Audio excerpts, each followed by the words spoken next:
Ration କାର୍ଡଧାରୀଙ୍କ ପାଇଁ ଆସିଲା ଆଉ ଏକ ବଡ଼ ଖବର। ଏବେ ରାସନ ନେବାକୁ ହେଲେ ଇ-KYC କରିବା ବାଧ୍ୟତାମୂଳକ ରହିଛି।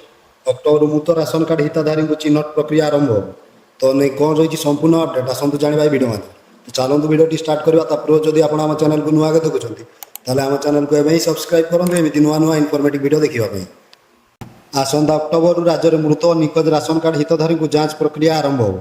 ଜାତୀୟ ଖାଦ୍ୟ ସୁରକ୍ଷା ଯୋଜନା ଓ ରାଜ୍ୟ ଖାଦ୍ୟ ସୁରକ୍ଷା ଯୋଜନାରେ ବାସ୍ତବରେ କେତେ ହିତାଧିକାରୀ ରାସନ ନେଉଛନ୍ତି ତାହା ଜଣାପଡ଼ିବ। ଅନେକ ହିତାଧାରୀଙ୍କ ମୃତ ହୋଇଥିଲେ ସୁଦ୍ଧା ସେମାନଙ୍କ ନାମରେ ଖାଦ୍ୟ ସାମଗ୍ରୀ ଉଠାଯାଉଛି।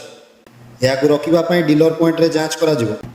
ଏପର୍ଯ୍ୟନ୍ତ ରାଜ୍ୟରେ 14.5 ଲକ୍ଷ ମୃତ ଓ ନିଖୋଜ ହିତାଧାରୀଙ୍କୁ ଚିହ୍ନଟ ହୋଇଛନ୍ତି। ତେବେ ଏଭଳି ଆହୁରି ଅନେକ ହିତାଧିକାରୀ ଥିଲେ ମଧ୍ୟ ତାହା ଜଣାପଡ଼ୁନାହାନ୍ତି।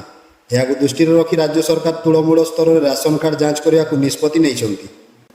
ଏଥିପାଇଁ ଖାଦ୍ୟ ଯୋଗାଣ ଓ ଖାଉଟି କଲ୍ୟାଣ ବିଭାଗ ମାର୍କେଟ ଇଣ୍ଟେଲିଜେନ୍ସ ଅଧିକାରୀମାନେ ଡିଲରମାନଙ୍କ ସହ ଯୋଗାଯୋଗ କରି ଡାଟା ପ୍ରସ୍ତୁତ କରିବେ।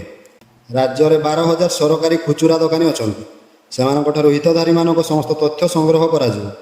ଏହାଛଡ଼ା ବାସ୍ତବରେ ହିତଧାରୀଙ୍କୁ ଚିହ୍ନଟ କରିବା ପାଇଁ ବର୍ଷକୁ ଥରେ ହିତାଧାରୀଙ୍କୁ ଇ-KYC ଯୋଗାଣ ବିଭାଗ ପୋର୍ଟାଲରେ ଅପଲୋଡ଼ କରାଯିବ। ଏହାଦ୍ୱାରା ହିତାଧାରୀମାନଙ୍କ ବିଷୟରେ ସମସ୍ତ ତଥ୍ୟ ଜଣାପଡ଼ିବ।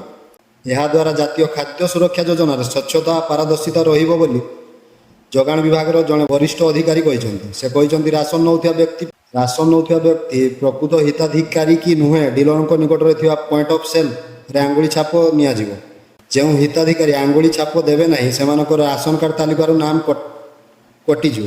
ଖାଦ୍ୟ ସୁରକ୍ଷା ଯୋଜନାରେ ପାରଦର୍ଶିତା ଆଣିବା ପାଇଁ ଏନେଇ କେନ୍ଦ୍ର ସରକାର ପକ୍ଷରୁ ଏକ ଗାଇଡଲାଇନ୍ ଜାରି କରାଯାଇଛି ବୋଲି ସେ କହିଛନ୍ତି।